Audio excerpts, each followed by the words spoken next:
ఇవాళ ఈ దేశము 1,168,00,000 కోట్ల రూపాయల అప్పులో ఉంది. చంద్రశేఖరరావు 7 లక్షల కోట్ల అప్పు చేస్తే ఈరోజు భారతదేశం 168 లక్షల కోట్ల రూపాయల అప్పులో ఉంది. అందులో 113 లక్షల కోట్లు నరేంద్ర మోడీ గారే చేసిండ్రు. ఈ డబ్బు ఎక్కడికి పోయిందని లెక్కలు అడిగితే అది చెప్పడు.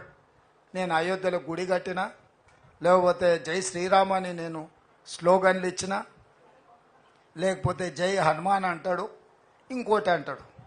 అసలు పైసలు ఎక్కడ పోయినాయని మనం అడుగుతుంటే ఆయన ఇట్లాంటి మాటలు మాట్లాడించి ఒక ఎమోషన్ని క్రియేట్ చేసి వాస్తవాలను చర్చించకుండా, సేమ్ కేసీఆర్ కూడా ఇట్లనే పైసలు ఏడిపోయినవా, అప్పులు ఎందుకు చేసినవా అంటే జై తెలంగాణ అనేటోడు. జై తెలంగాణ కాదని ఎవరు అన్నారు?